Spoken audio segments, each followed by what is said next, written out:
Har Har Mahadev guys, how are you all? I hope you're all well. So in this video I am going to cover BA first semester English. The chapter is Under the Banyan Tree. ठीक है, ये जो under the banyan tree है उसको लिखा है are के नारायण ने। और ये जो स्टोरी है, ये under the banyan tree is about a story teller.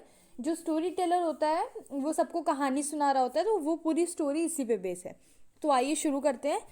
The village Sumal, nestling away in the forest track of Mempi, had a population of less than 300। यानी कि जो विलेज है, विलेज का नाम क्या है, यानी गांव सोमल गांव है, जहाँ पे जो पीपल हैं वो क्या है, 300 से कम ही है। वहाँ पे जो पॉपुलेशन है, जनसंख्या वहाँ पे सिर्फ 300 से कम है। और it was in every way a village to make a hurt of rural reformer Singh. इसका मतलब क्या होता है, रूरल रिफॉर्मर यानी कि ग्राम सुधारक। यानी जो विलेज है उसकी स्थिति इतनी दयनीय है कि जो ग्राम सुधारक है उसके हृदय को वो पसीज दे, डुबा दे। इस सेंस में ये बात की गई है, क्योंकि वहाँ पे एक टैंक है जिसमें थोड़ा सा स्मॉल एक्सपेंस ऑफ वाटर है, जिसको सब लोग, जो कि मतलब जो टैंक है वो मिडिल ऑफ द विलेज में है, जिसको सब लोग पानी पीने के लिए, नहाने के लिए, कपड़े धुलने के लिए, कैटल वगैरह धुलने के लिए, ये सारी चीज़ों के लिए वो वाटर यूज़ होता है। तो अब आप सोचिए कि उसी वाटर से हम लोग पानी भी पी रहे हैं, उसी में नहा भी रहे हैं, उसी में कैटल्स वगैरह को भी नहला रहे हैं, तो वो वाटर कितना सेफ होगा। तो यही कारण है कि वहाँ पे क्या होती है, मलेरिया, टाइफॉइड और भगवान ही जाने न जाने क्या क्या वहाँ पे पैदा होता है, यानी उसी उसी यू कैन से टैंक में। ठीक है, कितनी बीमारियां भगवान से, यहाँ पे लिखा है ना हिविन नो, यानी कि कितनी बीमारियां, मलेरिया, टाइफाइड जैसे कितनी बीमारियां होती होंगी। The cottage sprawled anyhow and the lanes twisted and rigged up down and strangled each other. यानी कि इसमें बोल रहा है कि जो कॉटेज वगैरह है वो फैली हुई है कहीं भी, और जो लेन्स यानी जो रास्ते वगैरह हैं, सड़कें हैं, गलियां हैं, लेन्स यानी कि गलियां, गलियां क्या है, ट्विस्टेड है, और रिंग्ड यानी कि ऐठ रही है, इस तरीके से वो बनी है एक दूसरे का वो स्टैंगल्ड यानी कि एक दूसरे की गला दबा रही हैं। ऐसा लगता है कि जो लेन्स है, गलियां हैं, वो एक दूसरे के ऊपर से गई हैं, और ऐसा लगता है कि वो एक दूसरे का गला दबा रही हैं। The population use the highway as a refugee ground and in the back yard of every drain water stagnated in the green puddle. Green puddle, puddle यानी कि गड्ढे। तो यानी कि जो पॉपुलेशन होता है वो हाईवे को एज ए रिफ्यूजी यूज करता था, और बैक यार्ड में ऐसे गड्ढे बने हुए थे जहाँ पे पानी वगैरह रुका रहता था, स्थायी वाटर। ठीक है, सच was a village, it is likely that the people of the village were insensitive. ऐसा हम कह सकते हैं कि जो पीपल ऑफ विलेज के जो लोग हैं वो बहुत इनसेंसिटिव हैं, बट हम ये भी कह सकते हैं कि उन्होंने कभी नोटिस ही नहीं किया। Likely that they never notice the surrounding because they lived in a kind of perpetual enchantment. यानी कि ऐसा भी हो सकता है कि वो विलेज वाले इतने इनसेंसिटिव हैं, लेकिन वो ये भी कह रहे हैं कि उन्होंने इसलिए भी नोटिस नहीं किया क्योंकि वो एक तरीके के परपिचुअल यानी कि शाश्वत इंचेंटमेंट यानी कि जादू, यानी कि ऐसे जादुई काइंड ऑफ थिंग में रहते थे, जिसकी वजह से वो कभी अपने आसपास को नोटिस ही नहीं किए। The enchanter was Nambi the story teller. तो ये पूरी स्टोरी जो बनी हुई है वो नम्बी के ऊपर बनी हुई है, जो कि कहानियां सुनाता था, और इसी को इंचेंटर यानी कि जादूगर बोला गया है यहाँ पे, जिसके जादू में जो विलेजर्स हैं वो खोए रहते थे, इसीलिए उन्हें आसपास की चीज़ों से फर्क नहीं पड़ता था। He was a man of about 60 और 70, और ही वॉज 80 और 180। यानी इसमें बोल रहा है कि वो एक आदमी है 60-70 का, या फिर 80 या फिर 180 का। हु कुड से, कौन कह सकता है। In a place so much cut off as Somal, the nearest bus stop was 10 miles away, reckoning and could hard be in the familiar measure of time. देखिए यहाँ पे बोला जा रहा है कि उसकी एज को कोई डिफाइन नहीं कर सकता, फिर फुल स्टॉप है, और फिर बोला जा रहा है कि जो विलेज सोमल है वो इतना कट ऑफ है, यानी कि नहीं होता है बाहर, मतलब कट ऑफ यानी कि इतना ज़्यादा दूर है उस मतलब जो एरिया है उससे बहुत ही नहीं होते कभी कटी हुई एरिया, जहाँ पे बहुत अंदर टाइप का। वो जो सोमल है उसकी सबसे नियरेस्ट बस स्टॉप 10 माइल की दूरी पर है।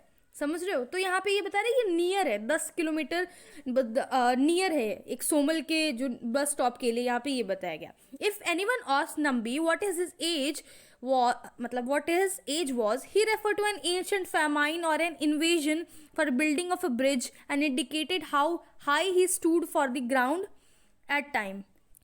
तो जब भी कोई नंबी से उसकी एज पूछा करता था तो वो क्या बोलता था कि वो कहानियाँ बनाने लग जाता था कि बहुत साल पहले एक भुखमरी हुआ करती थी, या फिर वो किसी बिल्डिंग ऑफ द ब्रिज के बारे में बताने लगता था, या फिर वो इंडिकेट करने लगता था कि कितनी ऊंचाई पे वो he stood from the ground at that time. इस तरह की वो कहानियाँ बना के वो बात को घुमा देता था, यानी वो अपनी एज किसी को नहीं बताता था। इनफैक्ट उसे खुद की भी एज नहीं पता, एक टाइम पे आपको ये इस स्टोरी में ही पता चलेगा। He was illiterate in sense that the written word was a mystery to him, but he could make up the story in his hand. देखिए इसी में बोला कि जो नंबी है वो इलिटरेट है और उसको जो रिटन वर्ड्स हैं यानी जो लिखे हुए शब्द होते हैं वो एक मिस्ट्री की तरह लगते हैं, पर वो अपने दिमाग में बहुत ही अच्छी स्टोरी नैरेट करता है। और at the rate of 1 month each story took nearly 10 days to narrate, यानी 1 महीने में एक स्टोरी वो बनाता है और उस स्टोरी को नैरेट यानी सुनाने के लिए 10 दिन उसे लगते हैं। यानी एक स्टोरी को वो 10 दिन में सुनाता है और एक स्टोरी बनाने में 1 महीने उसको लगते हैं। His home was a little temple which was at very end of the village, यानी विलेज में बहुत ही एंड में एक टेम्पल हुआ करता था जो उसका घर हुआ करता था। No one could say that he had to come to regard himself as the owner of the temple. The temple was very small structure with a red stepped wall with a stone image of goddess Shakti in the sanctum. Sanctum यानी कि जो पूजा स्थल होता है। तो जो temple था वो बहुत छोटा सा था जिसमें उसकी जो वॉल्स थी वो रेड स्ट्रिप्ड थी, जिसमें शक्ति माँ जो है उनकी एक स्टोन की जो इमेज थी यानी मूर्ति थी। The front portion of the temple was Nambi home, यानी नंबी का होम क्या था, उस टेम्पल का फ्रंट पोर्शन पे था। और फॉर ऑक it matter any place might be his home, और ऐसा नहीं है कि पर्टिकुलर वही स्पेस है, वो कोई भी जगह पे वो जाके अपना घर बसा सकता था। Because for he was without possession, यानी उसके पास कोई सामान ही नहीं था, यानी लगेज वगैरह उसके पास था नहीं। तो ऐसे तो वही मुसाफिर हो गए ना, झोला लेके निकल पड़ेंगे, तो वही वाला चीज़ है कि कहीं भी ये बैठ जाए और वही उसका घर हो जाए, बिकॉज उसके पास कोई लगेज नहीं था। All that the possessed was a broom with which he swept the temple, यानी कि वो और उसके पास जो भी सामान थे वो उसके बारे में यहाँ पे डिस्कस कर रहा है कि उसके पास एक झाड़ू थी जिससे वो मंदिर की सफाई करता था, और एक कपल ऑफ धोतीज, और उसके पास कुछ धोती थी और ऊपर पहनने वाला कपड़ा था। He spent most of the day in the shade of the banyan which spread out its branches in front of the temple, और वो अपना पूरा समय कहाँ, बनियान ट्री के नीचे व्यतीत करता था जो कि टेम्पल के सामने ही थी।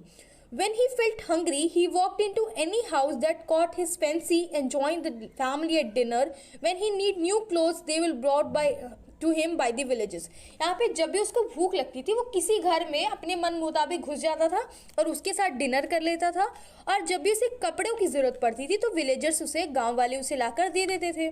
He hardly ever had to go out in search of company, यानी वो कभी कंपनी के लिए उसको ज़रूरत नहीं थी कि वो कभी बाहर जाए। क्यों? क्योंकि banyan tree serves as a club house for the village folk. Club house यानी कि जो बनियान ट्री के जो नीचे जो थी, उसी बनियान शेड के नीचे जो लोग थे वो खुद ही जमा हो जाते थे, वो सभागार की तरह वर्क करता था ना, उसको किसी की कंपनी की ज़रूरत नहीं होती थी, बिकॉज वहाँ के जितने भी गांव वाले होते थे वो वहाँ पे इकट्ठा होते थे। All though the day people came seeking Nambi's company and squatted under the tree, सभी जो है वो नंबी की कंपनी को ज्वाइन करते थे और इसी ट्री के नीचे बैठ जाते थे। If he was in mood for it to listen to their talk and entertain them with their own observation and anecdotes यानी कि छोटी कहानियाँ, तो अगर वो उस मूड में रहता था कि वो उस मूड में रहता था, उसका मूड अच्छा होता था तो वो उनसे बात करता था और अपनी कहानियों में उसमें वो उसको कहानी सुनाता था। पर अगर वो मूड में नहीं होता था, when he was not in mood, he looked at the visitors sorely and asked, यानी फिर अगर वो मूड में नहीं होता था तो वो विलेजर्स को देखता था और बड़ी अजीब मतलब बुरी तरीके से उसे पूछता था, what do you think I am, तुम्हें क्या लगता है कौन हूँ मैं। Don't blame me if you do not get sorry at next moon, यानी अगर तुम्हें क्या लगता है कौन हूँ मैं, तुम्हें अगर मुझे ब्लेम मत करना अगर तुम्हें नेक्स्ट मून, अगर नेक्स्ट डे तुम्हें अगर अच्छी सी स्टोरी नहीं मिली तो उसका जिम्मेदार मैं नहीं हूँ। Unless I meditate, how can the goddess give me strength? Do you think stories float in air? And he moved out to the edge of the forest and squatted there, contemplating the trees. देखिए इसमें क्या बोलता है, contemplating का मतलब होता है निहारना। तो वो बोलता है कि अगर तुम्हें अच्छी स्टोरी नहीं बोली तो इसमें मेरी गलती नहीं होगी, जब तक मैं मेडिटेट नहीं करूँगा तब तक माता मुझे अच्छी कहानियाँ कैसे मेरे दिमाग में भेजेंगी। तुम्हें क्या लगता है कहानियाँ हवा में उड़ती हैं, है ना? तो फिर वो कहता है, फिर ये क्या है कि वो चला जाता था फॉरेस्ट में, यानी जो ट्रीज़ वगैरह है उनको देखने लगता था, यहाँ वहाँ करने लगता था और ट्रीज़ों को निहारने लगता था, यानी पेड़ पौधों को निहारता था।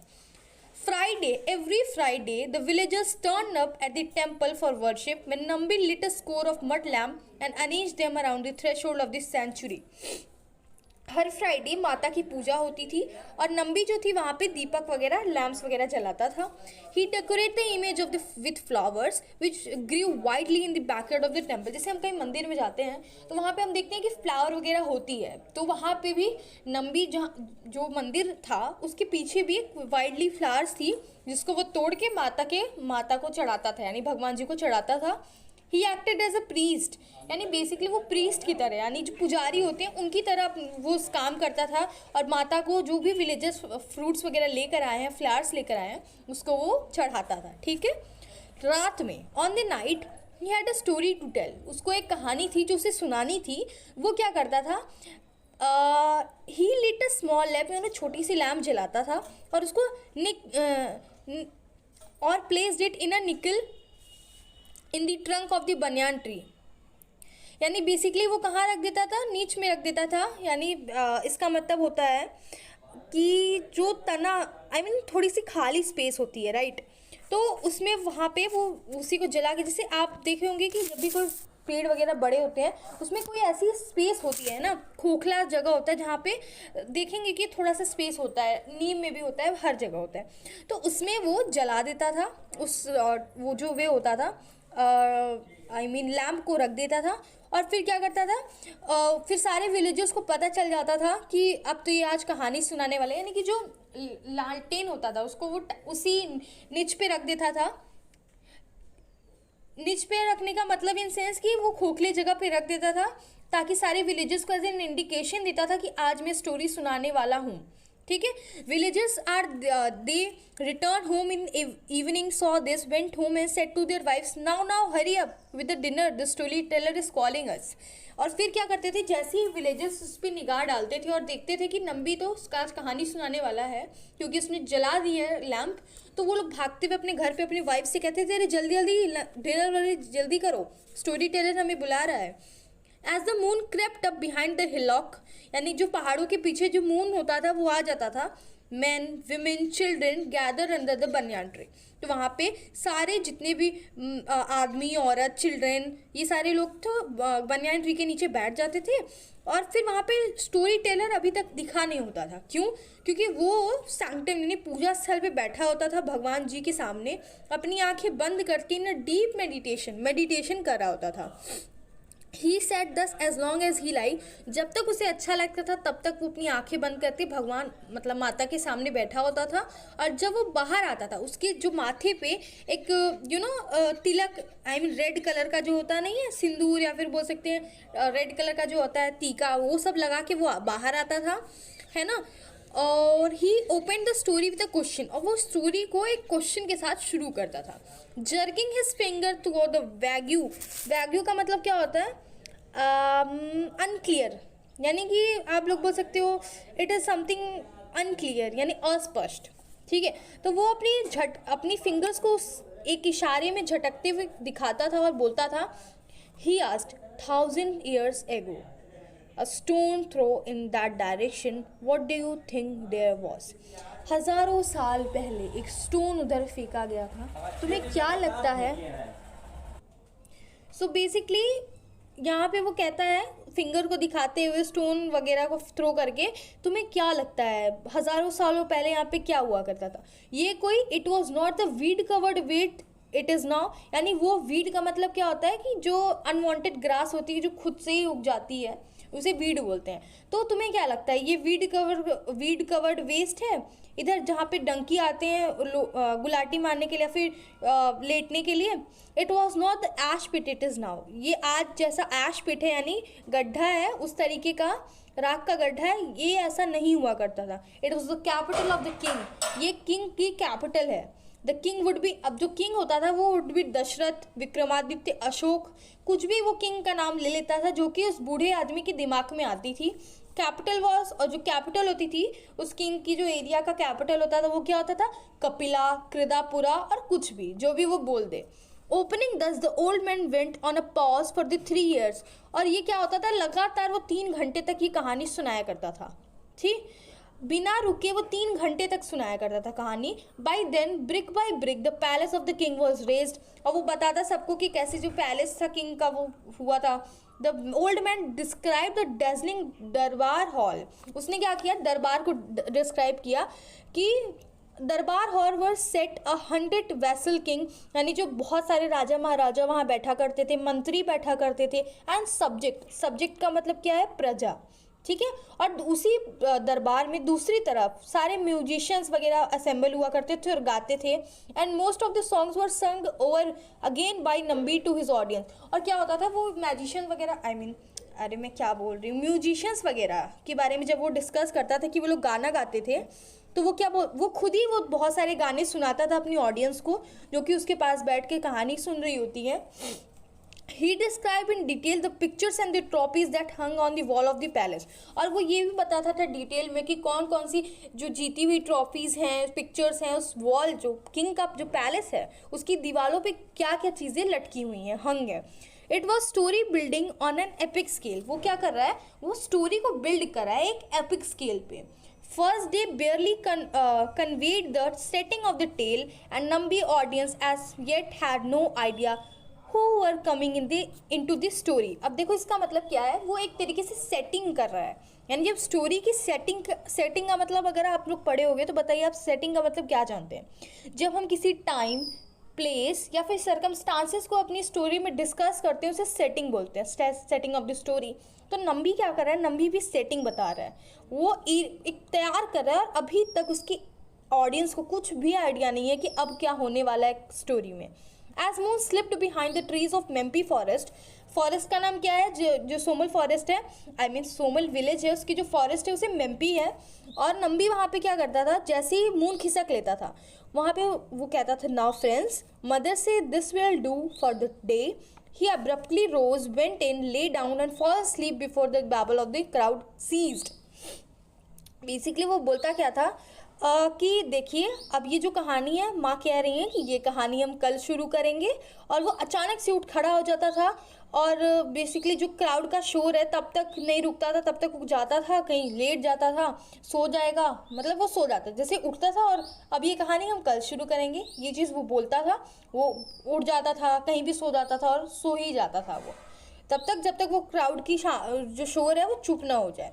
Light in the niche would again be seen 2 or 3 days later, और वो जो लाइट थी वो दोबारा, यानी कि जो एक इशारा करता था कि आज मैं स्टोरी सुनाऊंगा, वो 2 से 3 दिन बाद करता था।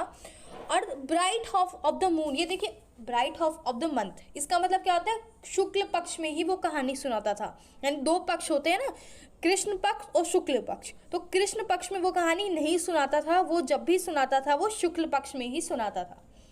King and heroes, villains and fairy-like women, gods in human form, saints, assassins, jostled each other in that way world which was created under the banyan tree। अब इसमें ये क्या बता रहा है कि जो राजा होते थे, हीरो होते थे, जो विलन होते थे, या फिर फेलियर लाइक वुमेन, यानी विमेन जो होती थी ह्यूमन की फॉर्म में एक गॉड जो है, सेंट्स वगैरह, असैसिन्स यानी कि हत्यारे, ठीक है, इन सब के बारे में वो बताता था।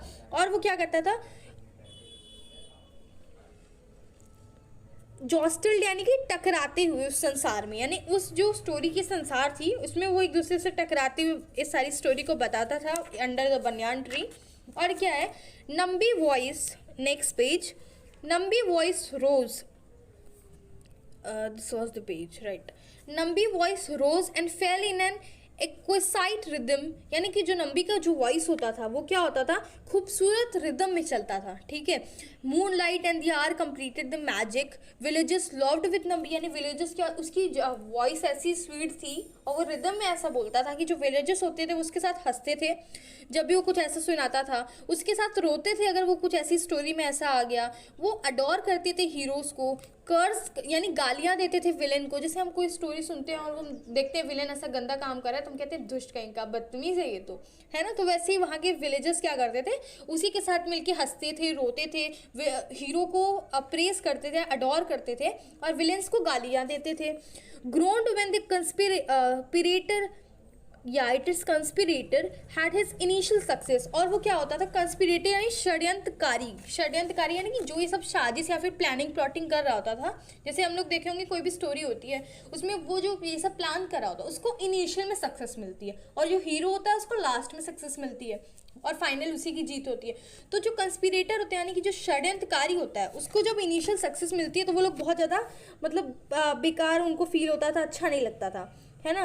शुरुआत में जो उनको मिलता था ग्रोन यानी परेशान होते थे, ठीक है। और फिर वो क्या होता था, they sent up to the god a heartful prayer for happy ending, और वो क्या होती है, दिल से वो प्रे करते थे भगवान प्लीज़ हमारा हीरो जीत जाए, हमारा हीरो जीत जाए, समझ में आया। तो वो स्टोरी ऐसा सुनाता था कि सारे लोग उसके साथ ऐसे बिहेव करते थे। On the day when the story ended, whole gathering went to the sanctum and prostrated before goddess. फिर सारी स्टोरी ख़त्म होने के बाद सारी गैदरिंग जाती थी पूजा वगैरह जहाँ पे भगवान जी रखे होते वहाँ पे। By the time next moon peeped over the hillock, the peeped यानी झांकना, Nambi was ready with an another story. और जब भी मून फिर नेक्स्ट टाइम जब मून झांक के चला जाता था पहाड़ियों पे से, तो नंबी रेडी होता था एक और स्टोरी के लिए। और उसकी एक खास बात होती थी, he never repeated the same kind of story और brought on the same set of person और villages for consider Nambi a sort of miracle. वो कभी भी सेम स्टोरी नहीं दोहराता था, सेम पर्सन कैरेक्टर सेट कभी नहीं दोहराता था, यानी हर दिन नई स्टोरी। तो उसको क्या होते थे, नम्मी को जो विलेजर्स थे वो क्या मिरेकल समझते थे कि भाई कितना अच्छा है, उसको वर्ड्स, उसकी वर्ड्स को क्यूट करते थे, words of wisdom, lived in the whole in an exalted plane of their own, तो their life was all in respect, यानी वो बेसिकली उस जो स्टोरी की जो दुनिया थी उसमें बहुत खुश रहते थे, जबकि एक्चुअल में उनकी लाइफ खुद ही बहुत ज़्यादा बुरी थी। एक्चुअल में उनकी लाइफ बुरी होने का क्या मतलब है आप बताइए। जैसे उनकी लाइफ में, जैसे अब उनको तो बड़ा अच्छा लग रहा है कि वो स्टोरी है, जादुई दुनिया में बड़े खुश होते थे, पर उनकी खुद की रियलिटी इतनी हार्श थी और ड्रैब है, यानी निरस है। ड्रैब मतलब नीरस होता है। जैसे उनकी लाइफ में एक पॉन्ड है जिसमें वो लोग नहाते खाते सब कुछ वही करते हैं, नहा रहे हैं, उसी खाने को पी रहे हैं, उसी से अपने एनिमल्स को भी नहला रहे हैं। तो उनकी लाइफ में एक्चुअल में बहुत मतलब बुरी लाइफ थी, लेकिन उस नंबी की जो स्टोरी में ही वो बहुत ज़्यादा जादुई दुनिया में ही बहुत प्रसन्न होते थे, खुश होते थे। या वेयर वाज आई, या and yet it has gone for years and years, और ऐसे ही ना सालों से ये होता आ रहा है। Once noon lit the lamp in the tree, और एक बार क्या होता है नून में वो लैम्प वो लिट कर देता है, सारे ऑडियंस आते हैं, तो ओल्ड मैन फिर से अपनी सीट पे होता है और कहानी बनाना शुरू करता है। वो क्या बोलता है, when king Vikramaditya lived his minister was, कहता है जब जो विक्रमादित्य जो किंग रहते थे उसका जो मिनिस्टर था वो, फिर वो चुप हो जाता है, he paused, he could not get beyond it. तो क्या होता है, नंबी उसके आगे बढ़ ही नहीं पाता है। सो वो बहुत ही आस्क्ड, फिर वो फ्रेश बिगनिंग करता है कि there was a king, he said, repeated it, and yes his words trailed off in a vague mumbling, what has come over me, he asked pathetically, oh mother, great mother, why do I stumble and falter. Stumble यानी कि लड़खड़ाना, fatal यानी कि हकलाना। देखिए वो जब अपनी story सुनाता है तो एक बार तो वो कहता है विक्रमादित्य वगैरह, लेकिन वो जब देखता है कि मेरी जो मैं फंस गया हूँ, मुझे उसके आगे नहीं याद आ रहा है, तो वो फिर से एक नई बिगिनिंग शुरू करता है। जैसे आप कभी होते जो मान लो आप स्पीच दे रहे हो या फिर मान लो आप कोई भी चीज़ बोल रहे हो और आधे पे आप रुक गए, तो आप कहते हैं ना sorry I want to continue again, तो वैसे वो दोबारा कंटिन्यू करता है और वो फिर से लड़खड़ा जाता है और वो हकलाने लगता है, रुक जाता है। वो भगवान जी से कहता है, मतलब जो शक्ति माँ होती है उनसे कहता है, ओह मदर, ग्रेट मदर, ओह माँ, महान माँ, मैं क्यों लड़खड़ा और हकला रहा हूँ, मुझे तो स्टोरी पता है। I had the whole of it moment ago, एक मोमेंट पहले तो मुझे सब कुछ याद था। अब क्यों नहीं याद आ रहा है मुझे क्यों नहीं समझ में आ रहा है कि मेरे साथ हो क्या रहा है. He faltered and look so miserable and that his audience said.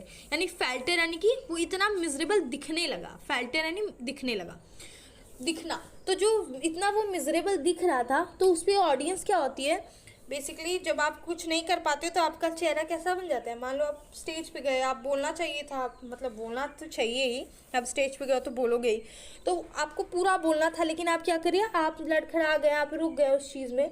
तो अब क्या हो रहा है आपके साथ, आपको कितना बुरा लगता है, आपका फेस देख के पता चलता है. एकदम रेड हो जाते हैं ना हम लोग स्टेज पर जाने के बाद, अगर कुछ गड़बड़ कर दिया तो वहाँ पे उसकी भी हालत हो गई थी. तो विलेजर्स क्या बोलते थे, ऑडियंस बोलते थे, take your own time, you are perhaps tired. लगता है कि तुम बहुत ज़्यादा थक गए हो, तुम अपना टाइम ले लो, ये सब बोलते थे. वो रोते हुए चिल्लाते हुए कहता है, shut up, am I tired, मैं थका हूँ, wait a moment, I will tell you story presently, मैं अभी तुम्हें पूरी स्टोरी बताऊंगा. Following this there was utter silence, eager face looked up at him. सारे लोग एकदम साइलेंस यानी शांति में एकदम हो गया. हर तरफ शांत शांत माहौल है और सारे फेसेस इतने ईगर हैं उसको सुनने के लिए, इतने ज़्यादा उत्सुक हैं. Don't look at me, he flared up. उसने कहा कि मेरी तरफ मत देखो. Somebody gave me him a tumbler of milk. तो फिर कोई होता है उसको एक ग्लास दूध देता है उसे पीने के लिए, और ऑडियंस पेशेंटली उसको वेट कर रही होती है कि अब नंबी स्टोरी सुनाएगा. There was a new experience, some person express their sympathy allowed. तो उसके बाद जो पर्सन्स होते हैं उनका क्या विचार है, नंबी क्यों रुक गया उस पर, कि कुछ लोग तो उसे बहुत ही ज़्यादा सिंपथी देते हैं कि बेचारा, नहीं हम लोग बोलते हैं किसी के साथ बुरा हो गया तो फिर बेचारा ऐसा हो गया उसके साथ, तो सारे लोग उसे नहीं सुना पाए आज तो उसके लिए सिंपथी दिखाते हैं. कुछ लोग तो आपस में ही बात करने लगते हैं और कुछ पीछे से ही स्लिप हो जाते हैं. Crowd silently stepped away. जैसे मान लो कि कुछ लोग होते हैं जो सिंपैथी दिखाते हैं, कुछ लोग को फ़र्क ही नहीं पड़ता, वो लोग आपस में बात करते हैं, और कुछ तो पीछे से ही खिसक लेते हैं कि आज तो ये स्टोरी सुना नहीं रहे, कौन जाए, वेट करे, भागो यहाँ से. वो खिसक लेते हैं पीछे से. ऑडियंस की बात कर रहे हो, okay. Gradually as it neared midnight others followed this example.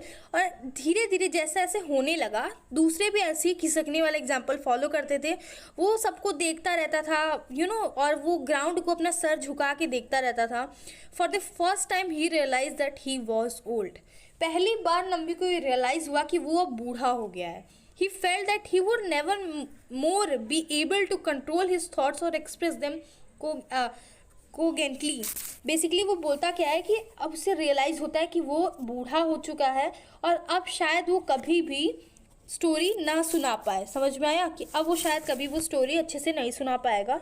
तो नंबी बहुत अपने सर झुका के बहुत ज़्यादा पूरा फील कर रहा था. जब वो देखा तो सारे लोग जो ऑडियंस थे बैठे हुए धीरे धीरे उठ के चले जा चुके थे. सिर्फ एक पर्सन बैठा होता है, वो नंबी का दोस्त होता है मारी, और वो जो मारी होता है वो ब्लैक स्मिथ होता है. समझ में आया.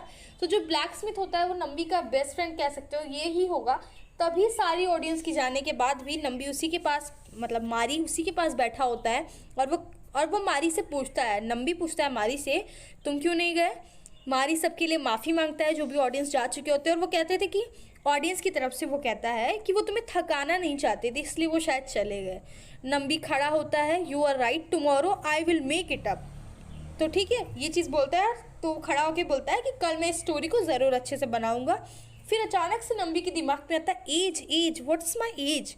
अचानक से उसको याद आता है कि मेरी एज कितनी होगी. यानी अब वो रियलाइज़ कर रहा है कि वो कितना बूढ़ा है और एक्चुअल में उसको अपनी एज नहीं पता. तो अचानक से उसके माइंड में आ गया.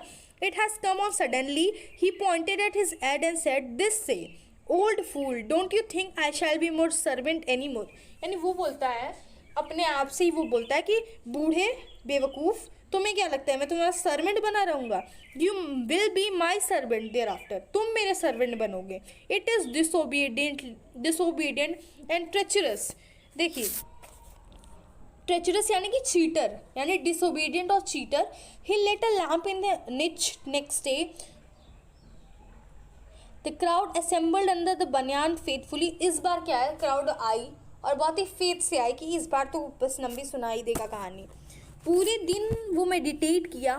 फिर क्या हो गया, वो भगवान जी से प्रे किया कि इस बार वो उसे दुखी ना करे. और फिर वो क्या हो गया, वो बाहर आया. Begin to story. He went on an hour without a stop. यानी 1 घंटा उसने पूरी स्टोरी नॉन स्टॉप सुनाया. और उसे बहुत अच्छा लगा और फिर वो अचानक से उसके बीच में बोलने लगा, friends, mother is always kind, I was seized with a foolish fear and continue the story. वो क्या बोलता है कि अचानक से 1 घंटे तक वो पूरी स्टोरी सुना और अचानक वो माता को धन्यवाद करने लगा कि फ्रेंड्स, माता बहुत दयालु हैं और मुझे कोई एक फुलिश फियर ने जकड़ लिया था। और वो अपनी स्टोरी जैसे ही कंटिन्यू करता है, फिर वो कुछ मिनट बाद ही बस उसके पास अब बहुत स्ट्रगल करके ही एंड देन करके वो रुक जाता है। ही स्टैमर्ड, हकलाने लगता है, रुक जाता है और फिर वो पूरा 1 घंटे तक उसके मुंह से कुछ भी नहीं निकलता। Pause lasting an hour, audience rose without a voice and went home. जब वो देखता है कि 1 घंटे तक पूरी शांति है तो ऑडियंस उठते हैं और अपने घर की तरफ चले जाते हैं। Old man sat on stone brooding till the cock crew. Cock crew का मतलब है कि जैसे मुर्गा बाग दिया, जैसे नहीं होता हम लोग कार्टून में देखते हैं कि मुर्गा बाग दिया तब कुछ लोग उठ रहे हैं। ऑगी एंड द कॉकरोचेस में ये मैक्सिमम दिखाता है, ठीक है, कि मुर्गे के बाग से ऑगी उठ रहा है, समझे। तो वो पूरी रात नहीं सोया, इसके कहने का ये मतलब है कि वो पूरी रात जगता रहा तब तक जब तक कि मुर्गे ने बाग नहीं देती। तो वो अपने आप से कहता है कि मैं उन लोगों को ब्लेम नहीं कर सकता। वो खुद से कहता है they can't sit down there and move all night, यानी वो पूरे टाइम मेरे लिए नहीं बैठे रह सकते और पूरी रात नहीं जग सकते मेरे वजह से।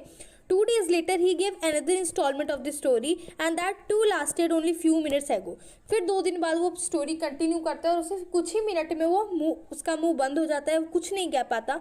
गैदरिंग जो होती है वो ड्रिंडल्ड, यानी उसकी उत्साह में कमी आ जाती है। जैसे अब बार बार एक ही चीज़ हो रहा है कि आप किसी के पास जा रहे हो, वो स्टोरी नहीं सुना पा रहा, फिर दूसरे दिन का नहीं सुना पाया, तीसरे दिन का नहीं सुना पाया, आपकी उत्साह में अब क्या होगी, कमी हो गई। वो ऑडियंस जो बहुत बहुत एक्साइटेड हुआ करती थी कि बस लैम्प जला नहीं कि भाई चलो जल्दी डिनर करके भागो, वो आज उसकी ऑडियंस में ड्विंडल्ड, यानी अब उत्साह की कमी है। Few person began to take notice of lamp in the niche. अब क्या होता है, जो खाली जो जगह है यानी खोखले स्पेस में जो लैम्प जलाया करता था, अब तो कोई उसकी तरफ ध्यान भी नहीं देता था। बहुत कम लोग उसकी तरफ ध्यान देते थे और बहुत ही कम लोग आते थे उसकी कहानी सुनने के लिए, भी बहुत लिटल कि अब भाई चलो चले। नम्बी ने रियलाइज़ किया कि अब there was no use in prolonging the struggle, यानी अब इस स्ट्रगल को खींचने में, इसको लंबा खींचने में कोई फ़ायदा नहीं है। तो वो स्टोरी को जब भी सुनाता था उस बहुत स्पीड में सुनाता था और प्री मैच्योर एंड, यानी कि एक एंडिंग अच्छा खासा नहीं कर पाता था और उतने पे ही रोक देता था। फिर ही न्यू व्हाट इज़ हैपनिंग, वो जानता था कि अब क्या हो रहा है। He was hallowed by the thoughts of its failure. Hallowed यानी परेशान, वो अपनी इस फेलियर की वजह से बहुत परेशान हो चुका है। एंड क्या होता है, I should have been happier if I had drop dead years ago. अब वो क्या बोलता है जब वो देखता है ये सारी चीज़ें उसके साथ हो रही हैं, वो कहता है कि इससे तो अच्छा होता कि मैं बहुत साल पहले ही मर गया होता, वो खुद से कहता है। वो फिर भगवान जी यानी शक्ति माँ से कहता है कि mother, why have you stuck me dumb. Dumb यानी कि क्या होता है, गूंगा, और डीफ यानी कि बहरा। तो आई होप आपको डम का मतलब पता होगा। तो वो कहता है माता रानी से कि माता, आपने क्यों मुझे गूंगा कर दिया। He shut himself in this sanctum, यानी वो अपने आप को उस पूजा स्थल में बंद कर लेता था, कुछ भी नहीं खाता था, hardly at any food, and spend the greater part of the day in sitting motionless in meditation. और वो अपना पूरा समय मेडिटेशन में ही व्यतीत करता था। Next morning peeped over a hillock, जब मून जो होता है वो झाँकता था तो नम्बी क्या होती है, एक लैम्प जलाता है। विलेजर्स आते हैं बट वो बहुत handful of the villagers they come at that night. तो नम्बी कहता है कि दूसरे कहाँ हैं, तो फिर वो एक ओल्ड मैन कहता है कि हमको वेट करना चाहिए।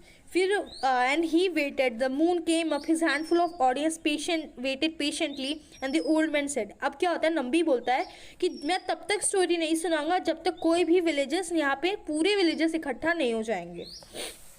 ठीक है, ये बहुत ही माइटी स्टोरी है और सबको ये सुननी चाहिए।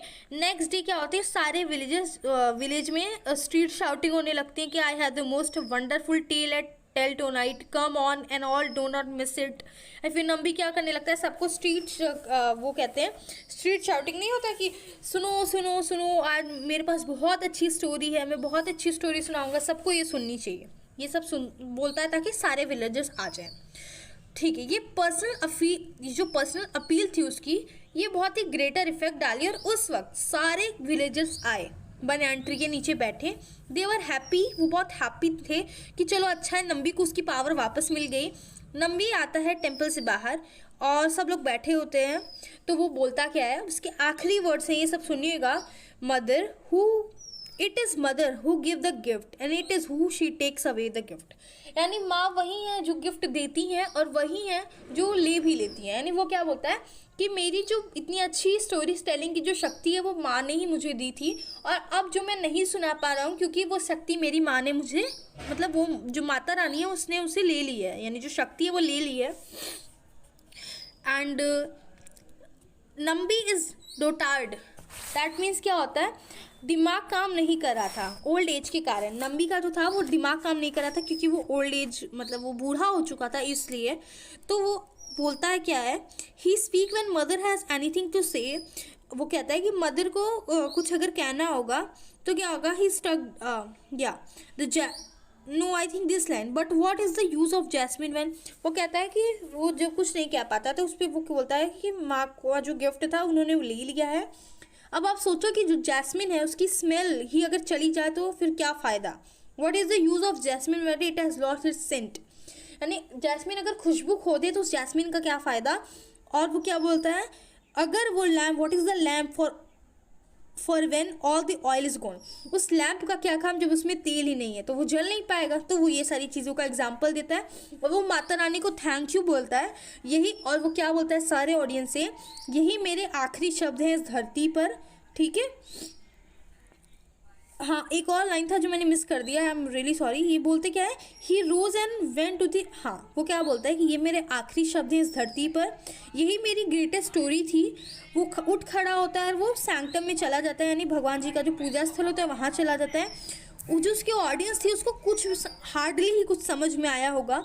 और वो क्या होता है, they sat there till they become weary, यानी जब वो तब तक वहाँ बैठे उन लोगों को समझ नहीं आया कि नम्बी क्या बोल के चला गया, कि ये मेरे आखिरी शब्द थे और थैंक यू सो मच ये सब क्या बोल के चला गया। वो तब तक वहाँ बैठे रहे जब तक वो बैठे बैठे एकदम थक नहीं गए, समझ में आया। And then some of them got up and stepped into sanctum. कुछ लोग जाते हैं और देखते हैं कि भाई नम्बी क्या कर रहा है, मंदिर के सैंक्टम में क्या कर रहा है। There was a story seller sat with eye shut. तो फिर वो वहाँ पे देखते हैं कि जो स्टोरी टेलर वो अपनी आंखें बंद करके वहाँ बैठा हुआ है। Aren't you going to tell us a story. तो विलेजर्स जो गया होता है देखने, वो क्या बोलता है, क्या तुम हमें स्टोरी नहीं सुनाने वाले हो। हाँ, दे आस्क्ड।